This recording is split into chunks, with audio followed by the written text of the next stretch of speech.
Really, the other thing too is how they literally can recreate your voice. Oh I yeah. mean, Well, the about your Obi-Wan, face. your face and your Yeah, the deep voice. fakes. Yeah. I mean, but the voice stuff there because The voice thing I'm not so familiar with. What are you talking about? yeah, They can so digitally copy your voice or something. yeah, so Voice Mod uses AI to transform your voice into Morgan Freeman, obviously, astronauts, and more. You can transform your voice in real time. Sound like an iconic movie actor with the Morgan voice. That's a good one. That's the best one, easily, but that was really good. And that's live? The possibilities are infinite. Sign up for the Voice Mod Beta and try our AI voices today. there was the Star Wars movie Rogue One that came out in 2016. Yeah, I remember it. And it was a standalone movie, as in like it wasn't part of the main series. Oh, it wasn't? Well, I mean, obviously it's connected. It's not like episode 7. You know what I mean? Gotcha. It's like, okay, so it's not a prequel, sequel, blah, blah, blah. I mean, it is a prequel technically, but it's like they're not calling it episode 7, episode 8, or episode Gotcha. 9. Okay. It's just Okay. like Understood. it's a Star Wars Rogue One. Okay. Or a Star Wars story, I think they called it. They were like spin-off movies. Oh, yes. I did hear they did spin-off kind of movies. Yeah. They did 2 of them. They did one that was called Rogue One, and they did one for Han Solo. Okay. And anyway. The Han Solo, I remember. Yeah. It didn't do very well. No, that was the movie they were planning on doing either I know you're probably gonna not know these characters. Well, I know some of them. Boba Fett, he's the guy in the armor, yeah. Whatever. Okay. Yeah, they were gonna make a movie for him, or they were gonna make a movie for Obi-Wan Kenobi. Okay. And yeah, after what actor? Who plays that? Obi-Wan. Mm-hmm. Well, now it's played by Ewan McGregor. But in the original. Oh, in the original, it's Sir Alec Guinness. Okay. Yeah. They were gonna have a spin-off though with him. In his younger years from the Alec Guinness period. Yeah, it was gonna be. God, don't you feel with the I mean, I don't know much about Star Wars. I know you've been urging me for over 10 years, I think now, at least watch the original, right? Original, right. I mean, the prequels, it's like there's so much with the execution that's not all that great sometimes. Mm-hmm. But I told you, the only Star Wars movie I ever saw. Attack of the Clones. Attack of the Clones in the movie theaters, of all things. And it ends up being one of the worst Star Wars ever. Yeah, there are parts fans. of that movie. Yeah, no, I mean, there's, parts of that movie that I like. Mm-hmm. But overall, it is the least. Oh, yeah. Literally, they couldn't even have a real chair in the screen. But it's like they had the money for it. I know, which is what's so weird. I mean, to me, Star Wars, it doesn't have a low budget. Okay, no, it never will. Every time you slap the Star Wars name on a movie, it's gonna have a pretty high budget, guys. So that's what always drove me crazy. Like when I heard the prequels stunk. I mean, I saw Attack of the Clones. I don't know what year did that come out? 2002. Okay, so we were 12 or 11, 12. 11. Yeah, whatever. Right. Yeah, around 11 or 12. And, there were some things that were entertaining. I remember actually thinking it was cool. And again, I knew nothing about the series, but I remember my friends who were super into it when they show, Luke Scott? No, not Luke. The one that goes to the dark side. Anakin, you know how it's his story and he's in love with Natalie Portman's character and blah, blah, blah. Right. And in that one, towards the end, he slaughters a village or something. Oh, and he's like, then afterwards, he's like, it wasn't just the men. Mm-hmm. It was the women and the children too. He killed everybody, right? Yeah, I mean, I killed them all. I hate them. I hate them. And I didn't know anything about anything, but my friends at the time were like, "Oh my God, this ends up being Darth Vader," and this is his first taste of being dark and blah blah blah blah blah. And I was like, oh, that's kind of cool. I thought, oh, that was kind of interesting. And some of the action was interesting, but sure. I mean, come on. I mean, some of the stuff is like, come on, guys. I've always said it about the prequels because I have gained appreciation for them, and a lot of people have said this, but I've gained appreciation for them after watching the Disney crap. Yeah, I've been surprised. You've always, with me in particular, you've always shown me stuff, and more importantly, just bashing the Disney stuff, which I thought the first one they did got some pretty good reviews. I don't even remember what it was called or where it came from. Yeah, it was J.J. Abrams, who was the head writer for Force Awakens. He's the one who directed that one, and then he came back to direct the third one of that trilogy. But I thought the first one, I think you were really No, at the time, Force Awakens. You got really into it. I mean, and more and more as I look back at it, it's a lot because it borrows beats from the original. Yeah. They call J.J. Abrams. I mean, I know. A lot of people call him a hack. Yeah, because he's like a shallower Steven Spielberg. And it's like I could see that. He just doesn't. Spielberg at least has some writing skill to back up. Hell, I mean, Schindler's List. Yeah. Oh, right. Absolutely. That's his best made movie. Schindler's List. Spielberg. If you want to go deep and go like, hey, this guy, he almost did not an art film, but I mean, he chose to go black and white. Right. And this is a mainstream movie. And to me, it's like his deepest film. Deepest, sure. And most well shot and directed and acted.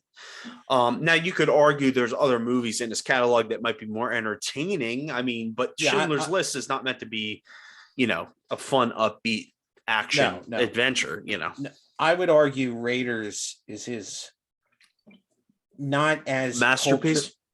Not as culturally important in the sense of how serious the subject matter and everything. Yeah, I've always loved Raiders. Raiders, I think, might be his best. Although E.T., so hard. This is gonna shock you, man. You hate it. I've never seen it. Yep. I had it on VHS as a kid. All green. They actually made the VHS tape green, from what I remember. Yeah, I don't remember that. Huh. I would always start it, watch it, and as a kid, I just never got into it. I always remember the ending with the bike that ends up flying up with Drew Barrymore. Oh, right? Is it Drew Barrymore? No, it's the kid. It's the other kid, the male kid, right? Elliot's the character. I can't remember the actor. He didn't really go. No, he didn't do much. But a lot of them decide to do that. Of course, sometimes they just retire. Yeah, I mean, it's not for them as they get older. They're like, I don't, and sometimes maybe they dodged a bullet. You know what I mean? Because there's a lot of child actors. The track record with child actors is horrible. Yeah. Macaulay Culkin, of course, everybody talks about, or the original Anakin Skywalker from episode 1 of Star Wars. He really had. Oh my God, I know exactly who you're talking about. Yeah, he got bullied a lot and stuff, and he got killed. What? I mean, no, he didn't actually get killed. Oh, geez. I meant he got killed by like critics and diehard Star Wars fans, and I just don't think he ever really recovered. Yeah, so I mean, going back to Star Wars, I mean, this is something I could talk about forever. I know. I kind of wish I could. I really want to sit down and watch at least the original series. I don't really have a desire to go so deep into it that I watch, the Phantom Menace and I understand. And I remember Attack of the Clones, and it was okay. It was fun, but like I said, the one scene that always stuck out to me was when they were saying, because of course everybody knows who Darth Vader is. Oh, And when- with the I killed them and all. when Right, when right. my friends were like, Yeah. oh my god, he's showing his dark side. He's What was going that, Tim? Yeah, yeah. We won't mention last names, but yes, No, I know. Tim. I said Tim. Tim and Jamie. Okay. Yeah, me, Yeah. Tim, and Jamie. Tim and Jamie were huge. I mean, so huge, and I just didn't. I didn't get it. Yeah, I well, was I mean, so that's out. Yeah, I that's didn't a understand. horrible. To be frank, of course, you realize that. I mean, that's a horrible place to start. Exactly. You Well, know, that's the thing that's killed me. And my only other experience with Star Wars is will make you laugh is oh god, what is that? The Mel Brooks one. Oh, It's oh not my even a God, Star Wars film. Spaceballs. Spaceballs. yeah. With Which is Bill actually Pullman. yeah, it's a funny movie. It is pretty good. Bill Pullman, Rick Moranis, who apparently, did you see that where he got some guy just clocked him Yes, on I a did see that. sidewalk in New York? Crazy. Yeah, and I don't think Like, there's what a piece of shit. I know, Rick What the f- Moranis. Yeah, that's so weird. Yeah.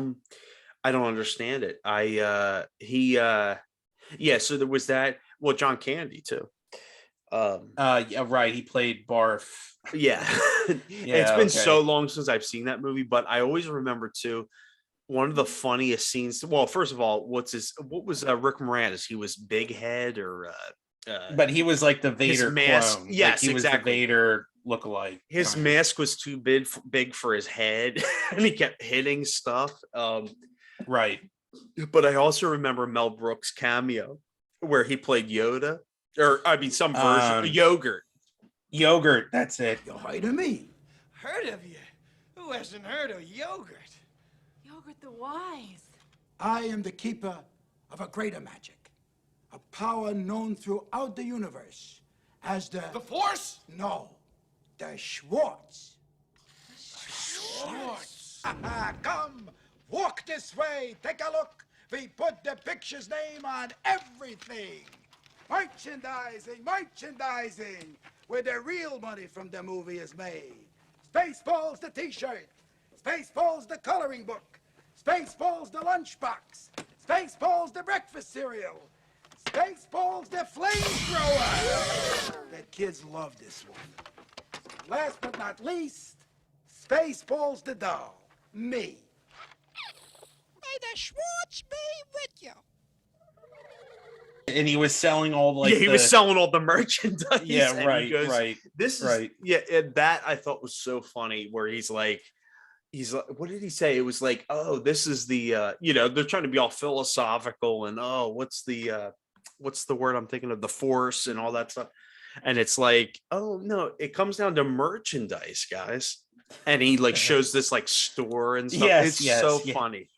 That I found like in his little hovel. Yes, like he has this little hut, but yeah, it's like suddenly like, oh, but look at this. Yeah, he has action figures, posters. That was funny. That was pretty funny. Yeah, that was pretty well done. That scene. The one scene actually that always like I'm always like, wow, they actually did that. Was with oh my God, is it John Hurt? From Alien. Yeah. From the original Alien. Remember, he's the one where the chest burster comes out. Yeah. At the dinner table or they actually like kind of did like a joke on that in that diner. Yeah, the guy digs me. Hey, what's wrong with this guy? I don't know. Bring him some water. Water my ass. Bring this guy some Pepto-Bismol. Waitress.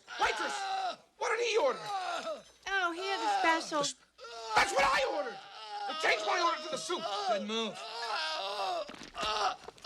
In Spaceballs. Yes, you're right. But what you mean? It was played by John Hurt. You're right. You're right. What is it? It says John Hurt makes. Well, it says John Hurt makes a cameo appearance credited as himself, parodying his character Gilbert's death in film in Alien. Yeah. So yeah, I always you're really right. liked him, and he did a lot of good a lot of good voice work. Okay. I mean, more than I could he was. Of course, he was the Elephant Man. Oh John my Hurt. God. Yep, he was the Elephant. I didn't Man. know that. He did a Okay. great job. Oh my God. Elephant Man's one of my favorite movies. Yeah, I mean, can you imagine? You like that movie, right? Oh yeah, yeah. I Oh mean, my God, it's so sad, but it's so well done and Yeah. it's just amazing. I love that movie. I mean, him having to deal with the makeup, and then of course, Yeah, he just said it was how he pretty pulls- bad. I mean, so many actors say that about makeup. I They, mean, it's like, that's encase the 'em. craziest part. Mm-hmm.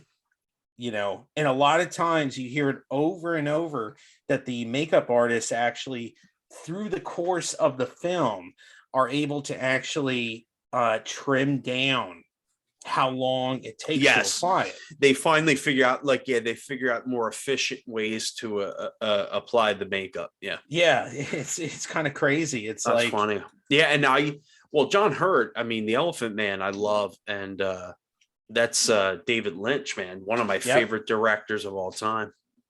Yeah, and I saw Blue Velvet as well. I've watched that. Love that movie.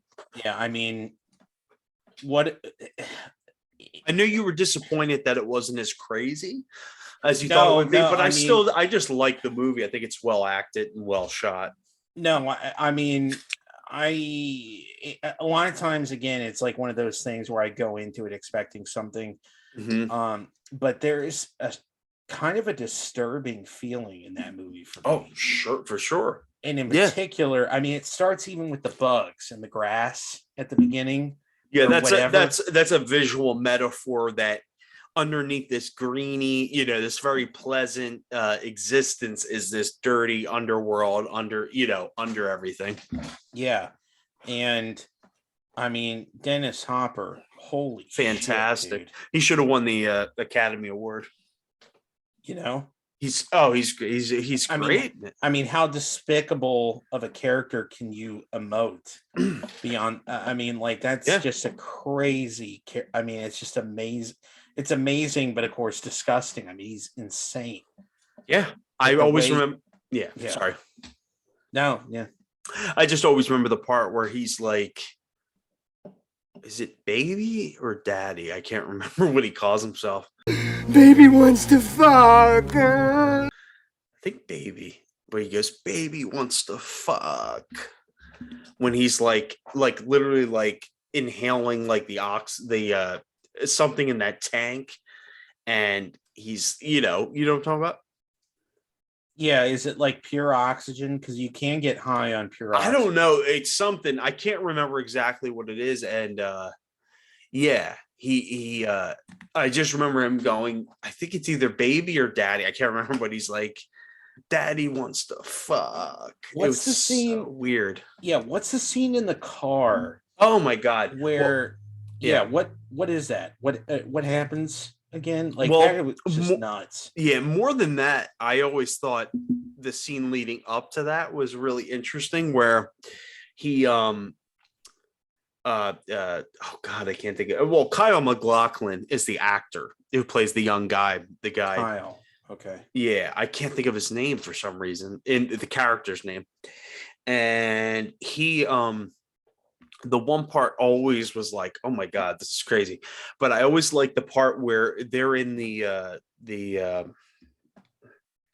somebody's house and somebody's like dancing. And it's then, like an apartment on like a second floor. Yes. Right? And then the lights, the lights dim or almost go out, and he goes, oh my God. Like the Dennis Hopper. Yeah. I don't know what the hell he's thinking of, but he goes, oh my God, what does he say? Now it's dark. Let's fuck! I'll fuck anything that moves! Oh, he goes, who wants to fuck? And then he literally disappears from the scene. Like they actually show him vanish in physical form, Yeah. from the scene. But yeah, that leads then to the car scene you're talking about. There's a girl dancing on the car. He puts Yeah. lipstick on the main character. It's very Yes. strange, and he Yes. kisses him, and it's like, I don't know what's going on. It's very weird, you know. That's the one that the part in the apartment where he does end up saying like, who wants to fuck or whatever, Yeah, and then it leads to the car scene. Yeah, that's some of the stuff that really stood out to me. Yes. I also thought it was interesting that the main character was he is likable, but he also, I mean, obviously, as you remember, he ends up, you know, having sex with this broken woman. Yeah, he has like a voyeuristic. Yes. Well, participation remember, in the he's whole hiding in thing. the closet, Right, and she finds him after Dennis Hopper leaves or something. Yeah. Almost like he's getting a little bit of a kick out of just Mhm. being associated with these people. Like Yes. the hype of it. Yes. You know. Yeah, Yeah. the adrenaline of it. Right. And yes, he ends up sleeping with this woman like once or twice. And I part of, recognize the woman too. I can't remember her name. The oh god, actress. Isabella Rossellini. She is related to Ingrid Bergman, and I can't remember how or why. That's why her voice kind of sounds similar sometimes. And I can't remember who she is in relation. But no, she looks Hispanic though, right? She's kind of like really. Oh, okay. It's hard to say because in the movie they have her really made up looking like really trashy with like these like dark blue eye makeup and, you know, like, and this wig. It's a wig most of the times that she's wearing, this like long hair it's a wig. Yes, because it's a weird movie because yeah, you're right. I mean, because it becomes like he ends up submitting to hurt her, to have sex with her, because she goes, hit me, and he goes, no, I won't do it. And he finally submits to it. Yes. And then they make love or whatever. So it's an interesting movie. I love the third act where the part where she's naked and she's walking around the hometown where I can't remember Kyle MacLachlan's name, but he has like a girl that he's kind of interested in, more his age, and it's like she's walking around naked with bruises on her body and stuff, and literally walking around bare naked. And you know, it's a great scene. Yeah, I'm actually drawing a blank on that part, but I mean, I certainly will take your word for it. I mean, I thought the movie as a whole was. I remember you were like, "Oh, I was disappointed because it wasn't as crazy as I thought it was going to be."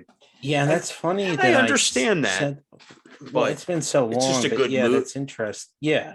To me, it was just a great movie. It was well shot, well acted, well directed. A really interesting story too, where it's like almost nothing is predictable. You know what I mean? It's like, oh wait, we're doing this. What is this? Yeah, because what is Kyle's job? Kyle MacLachlan, like what is his life while the movie is taking place with the story? Well, you know what I'm saying? he comes back to home because his dad has an accident. Remember? Not an accident. He has a stroke or something. Remember, he's watering the garden in the intro. Okay. And that's where the bug thing. That's when the bugs crawl up from the grass and stuff. But and then he collapses, and then there's a dog in the yard who's like almost like aggressively drinking the hose water as he's on the ground, like having a stroke. And I think it's all, you know, metaphorical kind of stuff. But yeah, David Lynch has always been one of my favorites. So